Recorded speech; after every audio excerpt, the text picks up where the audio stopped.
할렐루야. 아멘. 오늘 잃게 되면 이를 잃어라는 말씀으로 여러분들에게 말씀을 선포하겠습니다. 제가 누누이 얘기했듯이 인생은 두려움으로 시작해서 두려움으로 끝나는 게 인생입니다. 어린아이가 웃으면서 나오는 어린아이는 볼 수가 없어요. 대부분이 울면서 태어나죠. 인생의 시작이 울면서 시작을 해요. 그렇기 때문에 인생을 뭐라 그러냐? 인생을 고해, 고통의 바다라고 부를 수밖에 없습니다. 특히 죽는 순간조차도 믿는 사람과 믿지 않는 사람의 차이점이 있습니다.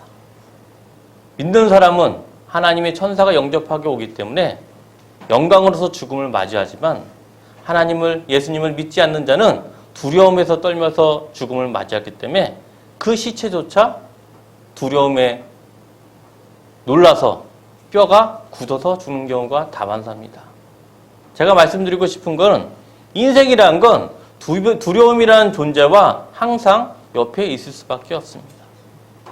오늘 본문은 43장 1절에서 15절 읽기 전에 왜 본문 43장 1절이 나왔는지 우리 한번 창세기 42장 35절부터 38절까지 그 배경에 대해서 다시 한번 교독하겠습니다.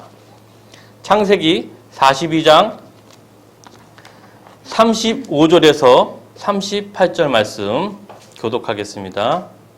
각기 자루를 쏟고 본즉 각 사람의 돈 뭉치가 그 자루 속에 있는지라. 그들과 그들의 아버지가 돈 뭉치를 보고 다 두려워하더니 그들의 아버지 야곱이 그들에게 이르되 너희가 나에게 내 자식들을 잃게 하도다. 요셉도 없어졌고 시몬도 없어졌거늘 베냐민을 또 빼앗아 가고자 하니 이는 다 나를 해롭게 함이로다. 루벤이 그의 아버지에게 말하여 이르되 내가 그를 아버지께로 데리고 오지 아니하거든. 내 두 아들을 죽이소서. 그를 내 손에 맡기소서. 내가 그를 아버지께 데리고 돌아오리이다. 야곱이 이르되 내 아들은 너희와 함께 내려가지 못하리니 그의 형을 죽고 그만 남았음이라. 만일 너희가 가는 길에서 대너니 그에게 미치면 너희가 내 흰머리를 슬퍼하며 서울로 내려가게 하니 되리라. 아멘. 아멘. 방금 읽었던 창세기 42장 35절 38절에 보면 야곱의 가족이 전부 다 모든 사람들이 두려움에 떨고 있습니다. 창세기 42장 35절에 보면 돈 뭉치를 보고 아버지뿐만 아니라 전 식구가 다 두려움에 떨고 있는 장면이 나오고 있습니다. 왜 그러냐? 바로의 꿈대로 고대 근동 지역에 7년간의 대풍년에 이어서 7년간의 대흉년이 시작되었습니다. 그로 말미암아 가나안 지역에 있는 야곱 가족 역시도 대飢饉에 시달려 먹을 것이 없었기 때문에 먹을 게 그나마 풍성한 애굽에게로 향해서 이 야곱의 10아들이 요셉에게 가게 되었으나 요셉에게 약간의 곡식을 얻는 대신 요셉이 조건을 걸었습니다. 내가 너희들을 정탐꾼이라고 생각되니까 너희들이 지금 가나안 지역에 있는 마지막 막내 아들 베냐민을 데리고 오면 내가 너희를 믿겠노라. 때문에 그들은 10명의 형들은 베냐민을 데리고 오기 위해 다시 가나안 땅으로 야곱의 집에 돌아왔습니다. 그러나 10명이 애굽 땅에 돌아갔지만 가나안 땅으로 돌아간 사람은 몇 명이죠? 9명입니다.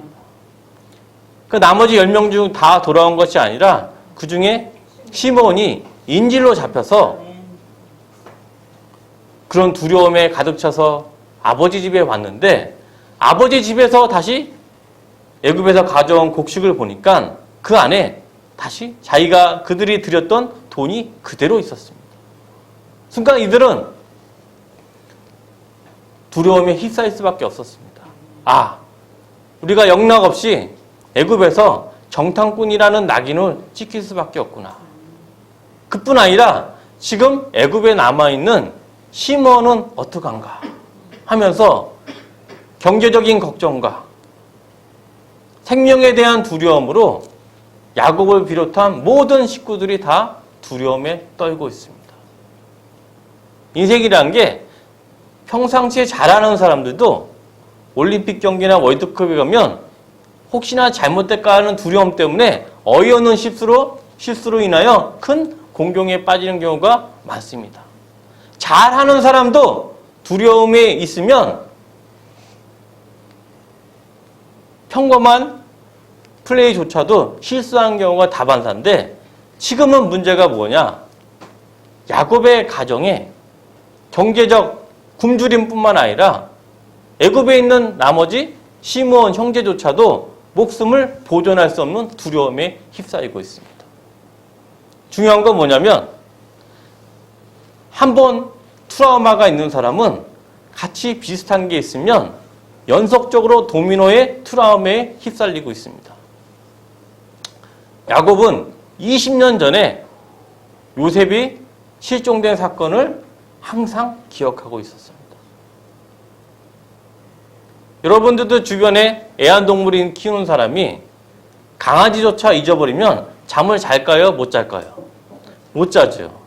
근데 중요한 건 뭐냐면, 강아지조차도 자기의 애완동물조차도 한 마리 잊어버리면 잠을 못 자는데, 자기가 제일 사랑하는 라헬의 자녀, 야곱이 제일 사랑하는 11번째 아들 요셉을 20년 전에 실종되었기 때문에, 20년 전에 야곱은 실종이 아니라 요셉이 죽은 걸로 알고 있기 때문에 그 고통을 날마다 잊을 수가 없어요. 아무리 잊으려고 해도 잊을 수가 없는데, 그런 상황에서 시므온이 또 잡혀있다는 얘기를 듣고, 그에 더해서 이제는 그나마 자기가 유일하게 사랑하는 라헬의 마지막 자녀 베냐민까지도 데리고 오라는 그 말을 듣고 야곱은 쓰러질 수밖에 없었습니다. 그 고통이 얼마나 심했길래 창세기 42장 3절에 38절에 보면 수월로 내려가는 고통이 임한다고 합니다. 수월은 뭐냐면 음부, 지옥을 말하는 거예요. 내가 살아있는 게 사는 게 아니고 살아있는 지옥을 지금 체험하고 있다. 내 사랑하는 아들 요셉, 또 시므온, 이제는 마지막 남은 베냐민까지도 빼앗기게 생겼구나. 그러면서 야곱이 절망 가운데 살고 있는 겁니다. 그로부터 43장 1절에 보면 그 땅이 기근이 심하고 한참 지나게 되니까 애굽에서 가져온 곡식이 남았을까요? 떨어졌을까요? 사람의 입이라는 게 무서운 게 뭐냐면 그 두려움에 휩싸인 가족이지만 먹을 건 먹을까요? 못 먹을까요? 먹어야죠. 삶이라는 게 고해라는 이유가 뭐냐면 그 두려움에 휩싸임에도 불구하고 인간은 먹을 수밖에 없어요. 시몬의 핏값으로 산 그 곡식을 남아있는 가족은 먹을 수밖에 없는 게 바로 인생입니다. 창세기 읽었던 43장 1절에서 15절 내용을 보면 야곱과 그의 아들 유다와 둘이 대하는 장면이 쭉 이어집니다. 한 나라가 강한 나라인지 약한 나라인지 판가름하는 기준이 있어요. 뭐냐? 외부의 위협이 왔을 때 안에서 똘똘 뭉치는 나라는 강한 나라고, 외부의 위협이 왔을 때 4분의 1 내용으로 분열되는 나라는 약한 나라입니다. 사랑하는 성도 여러분, 지난주에 우리 대한민국이 UN 개발무역협회에서 개도국에서 선진국으로 인정을 받았어요. 그 전까지 선진국으로 인정하는 나라가 총 31개국이었는데 대한민국이 포함이 돼서 이제 32개국으로 되었습니다. 우리는 명실공히 세계 모든 사람 인증 선진국이라는 라벨을 탁 받았어요. 근데 역사 이래로 개도국에서 31개국에 속하는 선진국으로 인정받은 나라가 20세기 이후로 대한민국뿐이 없어요. 대한민국뿐이 없어요. 우리는 자부심을 느껴도 됩니다. 아멘. 그러나 우리 대한민국이 강한 나라 이유 중에 첫 번째 이유가 뭐냐면 제가 말씀을 드렸던 외부 위협이 왔을 때 내부적으로 똘똘 뭉치는 대한민국이기 때문에 강한 나라입니다. 우리나라 1997년에 IMF가 왔을 때 우리는 그 IMF를 이겨내기 위해서 돌 반진까지도 나라를 위해서는 금모으기 운동을 펼쳐졌어요. 그때 사람들이 대한민국이 망하지 않는다는 것을 알았어요. 왜? 저 나라는 반드시 망하지 않는다. 자기 사랑하는 아이의 돌반지조차도 가져왔는데 이 나라가 어찌 망할 수 있구나 하면서 그때부터 기준으로 모든 우리가 단기 채권을 다 연장을 받았어요. 왜? 이 나라는 강한 나라이기 때문에. 그로부터 IMF가 터진 지 24년 뒤에 우리는 명실공히 세계 모든 기구에서 선진국으로 딱 인침을 받았습니다. 제가 말씀드린 건 뭐냐면 야곱의 가정은 외부적으로 위협이 왔을 때 똘똘 뭉치는 가정일까요? 아닐까요? 외부적으로 위협이 오면 분열되는 가족이 바로 야곱의 가정입니다. 첫 번째 예로 세겜 지역에서 야곱의 딸, 유일한 딸 디나가 세겜 족속에 의해서 능욕을 당했을 때 야곱은 한 마음으로 뭉치는 게 아니고 야곱 따로, 야곱 형제들 따로 다 4분 5율 되는 가문이었습니다. 마찬가지로 시몬이 인질로 잡히고 지금 경제적 기근으로 다 굶게 생겼을 때 이들이 한 마음이 돼서 하나가 되는 게 아니고 마찬가지로 두려움에 떨게 되니까 야곱 따로 움직이고 아들들 따로 4분 5율 돼버렸습니다. 그 대표적인 예가 뭐냐면 한 마음이 되는 가족하고 4분 5율 되는 가족하고 입에서 나온 언어가 달라져요. 뭐라 그러냐면 한 마음이 돼 하나가 되는 가족은 절대 이 사태의 책임을 다른 사람에게 미루지 않습니다. 그런데 4분 5율로 찢어지는 가족은 화살을 다른 사람한테 돌려요. 본인이 잘못했음에도 불구하고 다른 사람한테 돌립니다. 그 본문이 나와 있습니다. 창세기 43장 6절 우리 한번 다 같이 봉독하겠습니다. 창세기 43장 6절 이스라엘이 이르되 너희가 어찌하여 너희에게 또 다른 아우가 있다고 그 사람에게 말하여 나를 괴롭게 하였느냐. 이런 어려움에 처하니까 야곱이 그 화살을 누구한테 돌려요? 아들들에게 돌려요. 아들들에게. 아버지가 중심이 돼서 이 어려움을 헤쳐나가기는커녕 오히려 너희들 때문에 내가 이렇게 고생한다. 너희들 때문에 내가 요셉 잃어버리고 시몬 잃어버리고 지금 다 굶게 생겼어. 누구 때문이라고요? 너희 아들 때문이에요. 근데 이 아들들도 부전자전이라고 책임을 본인들이 생각할까요? 다른 사람에게 돌릴까요? 다른 사람에게 돌리는 장면이 바로 43장 7절에 이어집니다. 다 같이 봉독하겠습니다. 그들이 이르되 그 사람이 우리와 우리의 친족에 대하여 자세히 질문하여 이르기를 너희 아버지가 아직 살아계시느냐 너희에게 아우가 있느냐 하기로 그 묻는 말에 따라 그에게 대답한 것이니 그가 너희의 아우를 데리고 내려올 줄을 우리가 어찌 알았으리이까. 아들들이 말하길 그들이 뭐라 그러냐면 우리는 단지 쌀을 꾸기 위해서 요셉이 물어보는 대로 대답할 뿐입니다. 그때 아버지 입장이면 누구라도 그 자리에 가면 그렇게 말할 수밖에 없어요. 그래서 결국엔 누구의 책임이다? 우리의 책임도 아니다. 이렇게 말하는 거예요.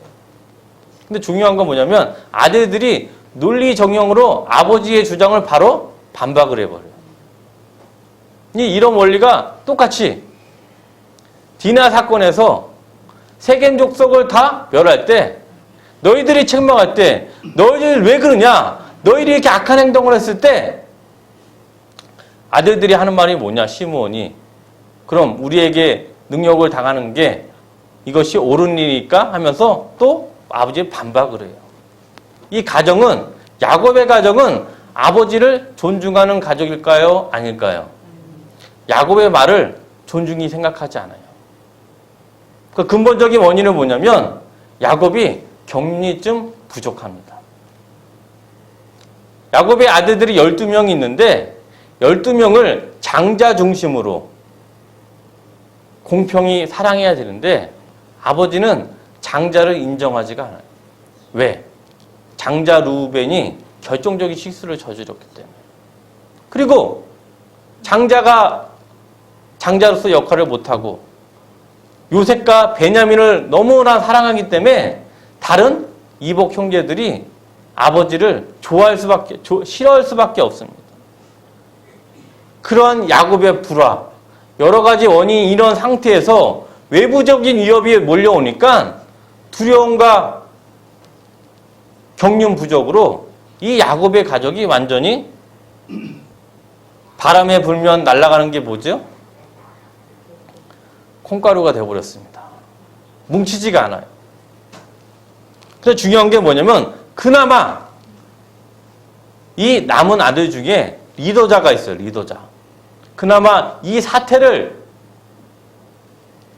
해결할 리더자가 나타나는데 바로 43장 8절 우리 한번 읽겠습니다. 43장 8절에서 9절 시작. 유다가 그의 아버지 이스라엘에게 이르되 저 아이를 나와 함께 보내시면 우리가 곧 가리니 그러면 우리와 아버지와 우리 어린아이들이 다 살고 죽지 아니하리라.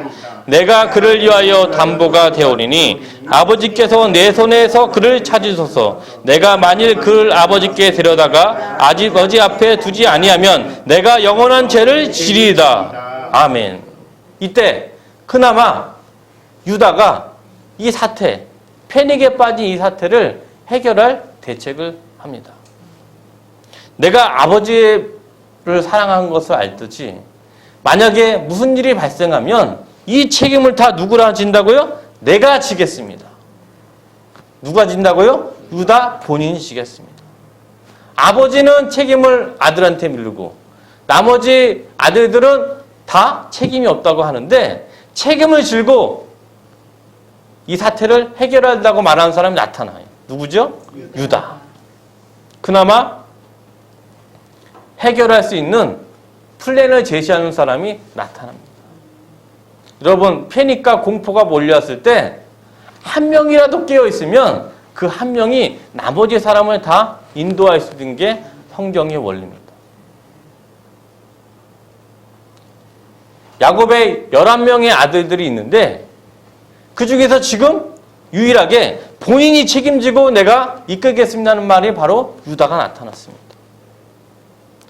유다의 대답을 듣고 야곱이 대답을 합니다. 우리 43장 11절 말씀 시작. 그들의 아버지 이스라엘이 그들에게 이르되 그러할진대 이렇게 하라. 너희는 이 땅의 아름다운 소산을 그릇에 담아가지고 내려가서 그 사람에게 예물로 드릴지니 곧 위양 조금과 꿀 조금과 향품과 몰약값 열매와 감 복수가 아니라. 책임을 지고 할 사람이 나타나니까 그때부터 야곱이 유다의 말에 따릅니다. 원래는 아버지가 중점이 돼서 아버지가 주도적으로 해야 되는데 아버지가 자식들에게 존중을 받지 못하니까 그를 이 사태를 해결할 구원자 유다가 등장을 합니다. 유다가. 본문에 살펴보면 43장에서는 야곱이 야곱으로 나오지 않고 뭐라고 나오죠? 이스라엘로 나옵니다. 42장에서는 야곱으로 나오고 또 말년에 또 46장, 49장에서는 야곱으로 또 나옵니다. 신기하죠? 야곱은 분명히 야복강의 기도로 하나님의 천사와 씨름할 때 야곱에서 이름이 뭘로 바뀌었죠? 이스라엘. 하나님과 싸워서 이겼다는 승리자가 이스라엘이 됐는데 근데 야곱은 때로는 야곱이 됐다가 때로는 이스라엘이 돼요. 그에 반해서 우리 믿음의 조상 아브라함은 아브라함에서 아브라함으로 바뀐 이후에 계속 쭉 아브라함으로 적힙니다. 여러분들의 정체성을 잘 드러나는 게 무엇이죠? 여러분들의 이름입니다. 여러분들의 부모님이 태어났을 때 여러분이 주신 이름이 여러분의 정체성이자 여러분의 앞으로의 운명을 예표하는 것이 바로 자기의 이름입니다. 제가 말씀드린다시피 야곱은 분명히 하나님의 사람이고 하나님의 믿음을 굳게 잡고 있는 사람이에요. 근데 이름이 하나님의 영적인 사람 이스라엘이 됐다가 또 사람의 계책을 꾸는 야곱으로 됐다가 오늘 본문에 보면 창세기 43장 1절부터 13절까지 보면 야곱의 행동이 굉장히 아버지로서 경륜과 자질이 의심이 돼요. 오히려 넷째 아들 유다보다도 못하는 경우가 나타납니다. 이름이 그런데도 이스라엘이에요. 그렇죠? 야곱이 아니고 이스라엘이에요.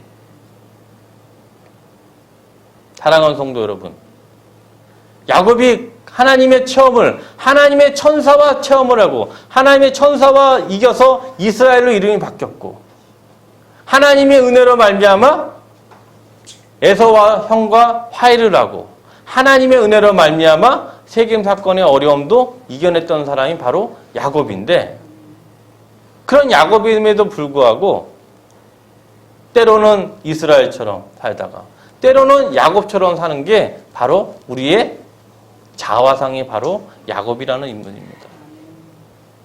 근데 중요한 점이 있어요. 중요한 점. 여러분 축구 경기할 때 전반전 3대0 지다가 후반전 3대3 비기고 영장전에서 4대3으로 하면 진 겁니까? 이긴 겁니까? 이겼죠. 결국에는 축구라는 건 중요한 게 뭐냐면 마지막에 웃는 자가 이긴 게 바로 축구입니다. 그렇기 때문에 사람들이 축구를 좋아해요.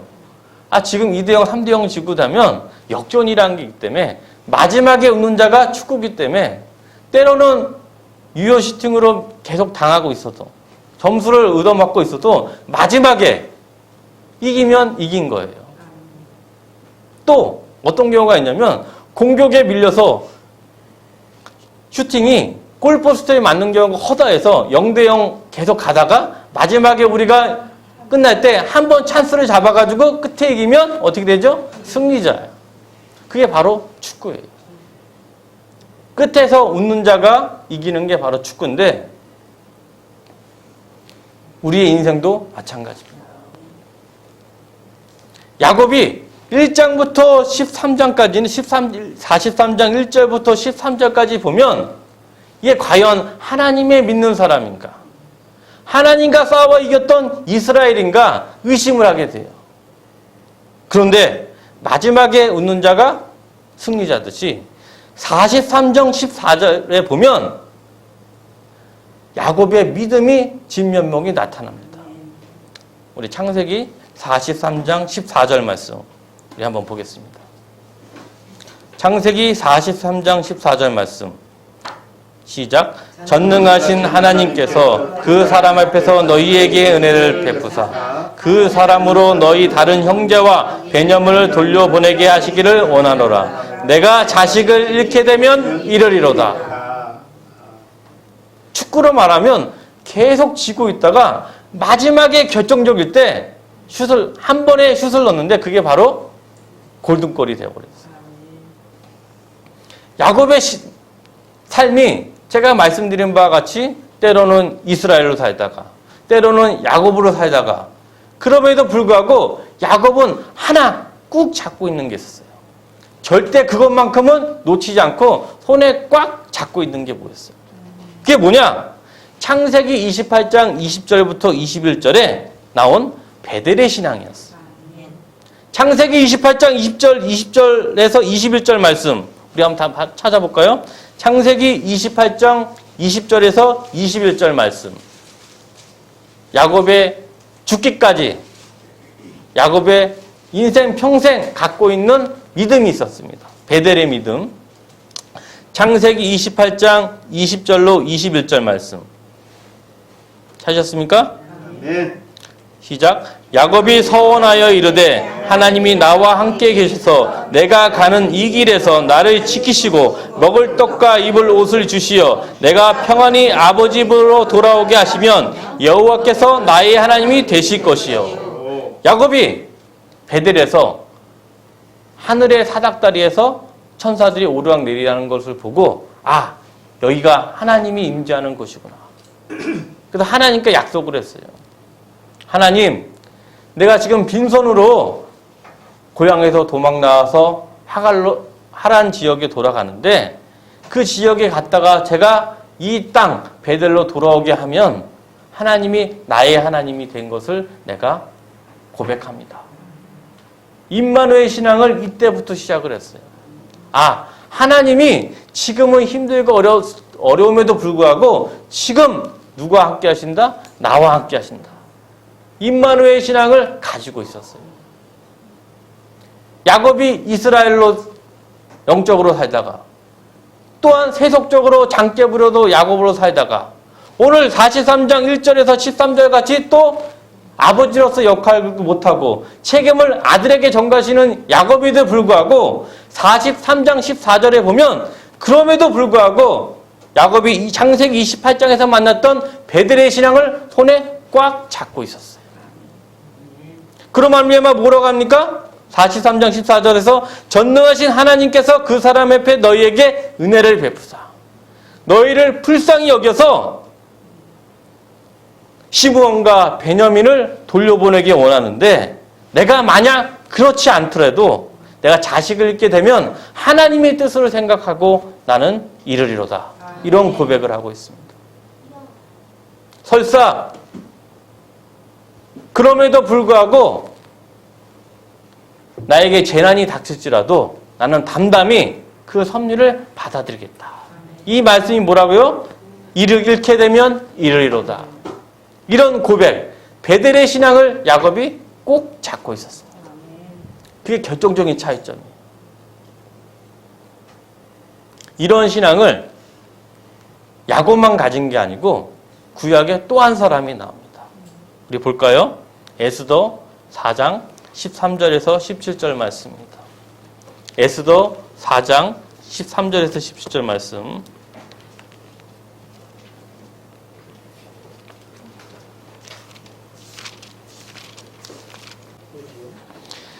구약 성경 에스더 4장 13절에서 17절 말씀.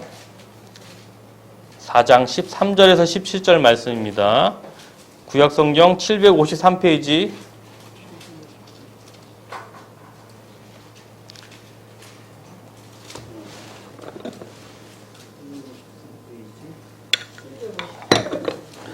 에스더 4장 13절에서 17절 말씀.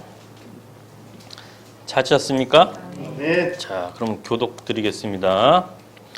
모르드게가 그를 시켜 에스더에게 회답하되 너는 왕궁에 있으니 모든 유다인 중에 홀로 목숨을 건지리라 생각하지 말라.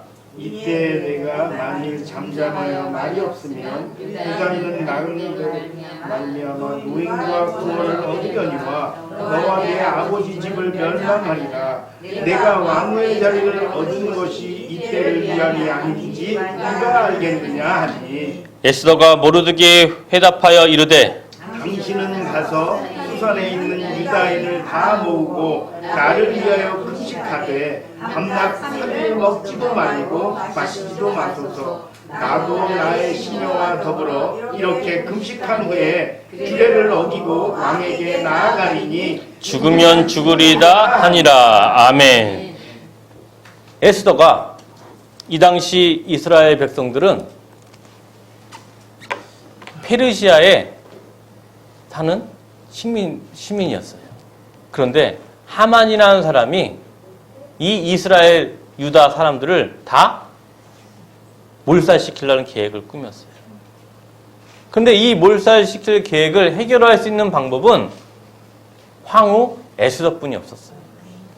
근데 중요한 건 뭐냐면 에스더가 자진해서 페르시아 왕에게 나아가면 규칙이 있었어요. 뭐냐면 이 당시 규례는 뭐냐면 왕이 불러야지만 왕후가 나올 수가 있어요. 그런데 왕이 불러지도 않았는데 왕후가 자기 임의대로 나가게 되면 바로 죽을 수가 있었습니다. 그런데 지금 상황에서는 이스라엘 유다 백성을 살릴 수 있는 길은 에스더가 페르시아 왕한테 가서 그에게 도움을 구하는 방법뿐이 없었어요. 그때 에스더가 한 말이 뭐냐면 죽으면 죽으리다 이 고백을 하면서 페르시아 왕에게 나아갑니다. 에스더의 마음속에서는 이 모든 것이 다 하나님의 섭리이기 때문에 내가 하나님의 섭리대로 이 믿음을 굳게 잡고 죽으면 죽으리다 마음으로 왕 앞에 나아간다. 그런 신앙을 야곱에 나왔던 창세기 43장 14절에서 내가 자식을 잃게 되면 이르리라 이 신앙이 에스더에 어떻게 돼요? 죽으면 죽으리다. 이 신앙으로 이어졌습니다. 이 신앙이 신약에서 어디로 이어지냐? 또 한 사람한테 이어집니다. 우리 사도행전 21장 9절에서 14절 우리 교독하겠습니다. 사도행전 21장 9절에서 14절 말씀.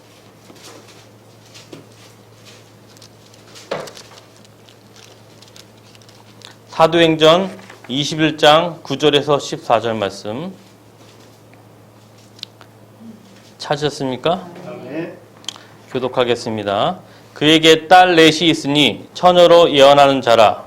여러 날 머물러 있더니 아가보라 하는 큰 선지자가 유대로부터 내려와 우리에게 와서 바울의 띠를 가져다가 자기 수적을 잡아매고 말하기를 성령이 말씀하시되 예루살렘에서 유대인들이 이같이 이 띠임자를 결박하여 이방인의 손에 넘겨드리라 하거늘 우리가 그 말을 듣고 그곳 사람들과 더불어 바울에게 예루살렘으로 올라가지 말라 권하니 바울이 대답하되 여러분이 어찌하여 울어 내 마음을 상하게 하느냐 나는 주 예수의 이름을 위하여 결박당할 뿐 아니라 예루살렘에서 죽을 것도 각오하였노라 하니 그가 권함을 받지 아니하므로 우리가 주의 뜻대로 이루어지이다 하고 그쳤노라. 아멘. 이 장면은 사도 바울이 이제 3차 선교 여행을 끝나고 예루살렘에 돌아와서 이방 로마 사람들한테 팔려나가는, 사로잡히는 마지막 사건을 발생하는 전조입니다. 이때 예루살렘에 모여 있던 바울에게 아가보라는 선지자가 나타납니다. 아가보가 성령에 의해서 예언을 하는데 뭐라 그러냐면 바울 당신은 곧 예루살렘에서 사로잡혀서 이제 자유인이 아니라 죄수로서 로마까지 가게 됩니다. 하고 예언을 합니다. 중요한 건 뭐냐면 아가보가 얘기할 때 자기가 자기의 생각을 말한 것이 아니라 11절에 보면 명확히 성령이 말씀하시되라고 합니다. 아가보가 기도로서 보니까 성령님의 인도로 예언의 은사를 바울에게 진행을 했습니다.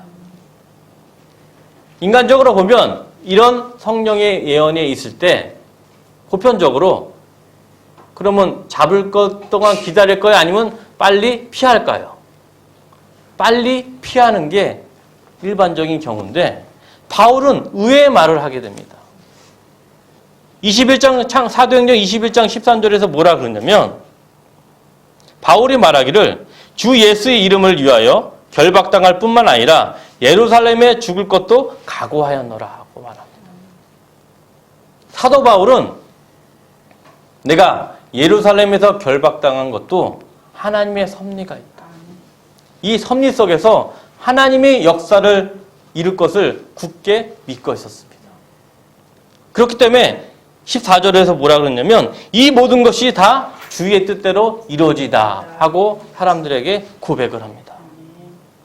사랑하는 성도 여러분, 사도 바울은 이름이 복음 사역을 하기 전에 이름이 사울이었어요. 사울이었는데 다메섹 도상에서 하나님을 주 예수 그리스도를 만나고 그때부터 사도 바울이 된 이후로 이름이 성경에 보면 쭉 계속 바울로 적혀 있었어요. 다시 말하면 주 예수님을 만나고 새 삶을 산 이후로 초지일간 하나님의 사명을 다하기 위한 믿음을 굳게 꼭 잡고 있었습니다. 언제까지 잡고 있었는지 우리 빌립보서 1장 20절에서 21절 한번 보겠습니다. 어떤 마음으로 잡았는지. 빌립보서 1장 20절에서 21절 말씀.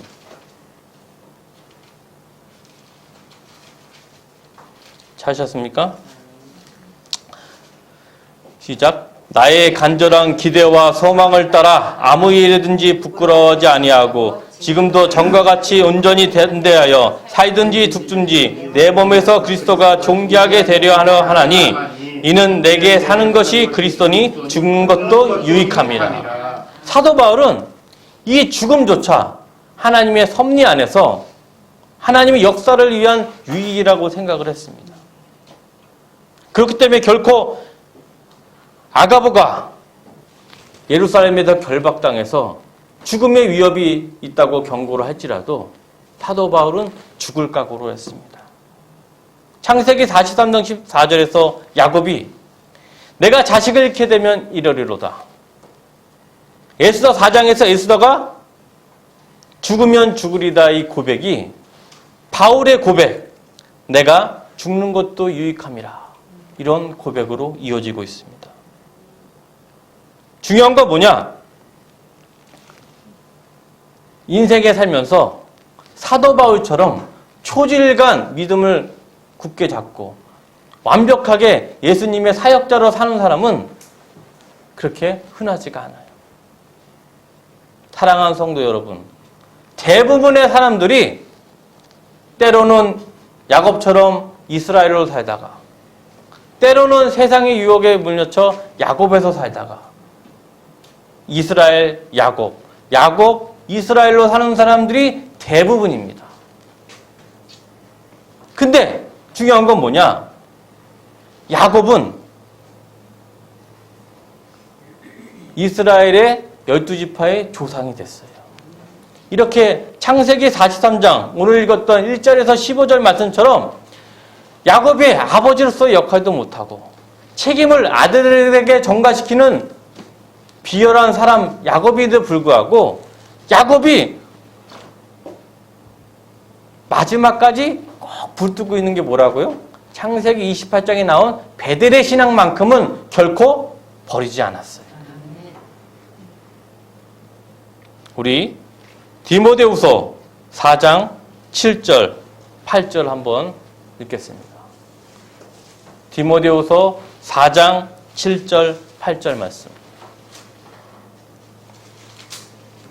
찾으셨습니까? 디모데후서 4장 7절에서 8절 말씀입니다.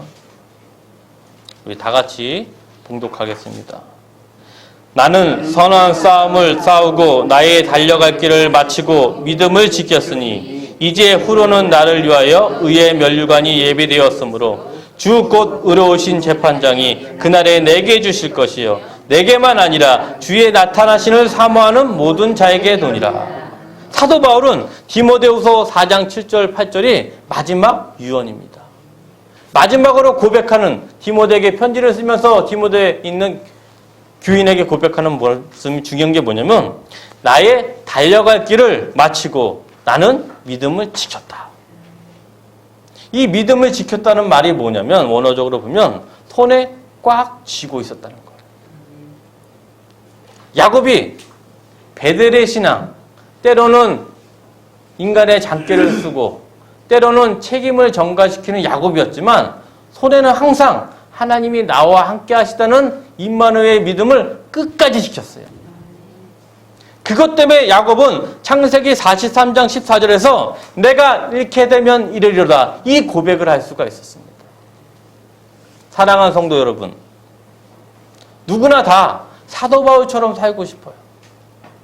사도 바울처럼 초지일간 믿음뿐만 아니라 행동에서도 올바로 살고 있지만 그럼에도 불구하고 우리는 세상의 유혹과 어려움에 때로는 야곱에서 살 때가 너무나 많아요. 그러나 야곱은 반드시 하나는 지켰습니다. 뭐라고요? 베델의 신앙. 베델의 신앙을 나의 달려갈 길을 마치고 야곱이 죽을 때까지 야곱의 베델 신앙을 꼭 지켰습니다. 여러분들이 집에 가셔서 반드시 디모데후서 4장 7절 8절에 보면 다시 묵상을 해보십시오. 디모데후서 4장 8절에 보면 이 믿음을 지켜서 의의 면류관이 있는데 의의 면류관을 받는 사람은 나만 받는 게 아니라 디모데후서 4장 8절 명확하게 주의 나타나심을 사모하는 모든 자에게 해당이 되고 있습니다. 여러분이 때로는 하나님 앞에 실망시킬 수도 있어요. 때로는 가정에서 아버지의 역할을 못할 수도 있어요. 때로는 아버지의 아들로서 실수할 수도 있어요. 그러나 명심해야 될 게 있습니다. 야곱은 마지막까지 창세기 28장에 나온 베델의 신앙만큼은 결코 놓치지 않았습니다. 그것이 바로 후반전, 축구 연장전에서 연장 후반 마지막 때 골든골을 넣을 수 있었던 비결이고 야곱이 우리 믿음의 선조가 되는 비결입니다. 사랑하는 성도 여러분, 이번 주 내가 때로는 야곱처럼 세상의 유혹에 넘어가고 때로는 야곱처럼 본 역할을 못할지라도 창세기 28장에 있는 믿음을 꼭 지켜서 베델의 믿음을 지켜서 고백을 하는 거예요. 마지막에 여러분들이 고백할 때 하나님을 만나기 직전에 디모데후서 4장 7절처럼 나는 선한 싸움을 마치고 내가 사명을 다하는 마지막까지 달려갈 길을 마치고 나의 믿음을 지켰다. 이런 고백을 할 때 여러분들은 천국의 기쁨을 이 자리 지금 이 순간 누릴 줄 믿습니다.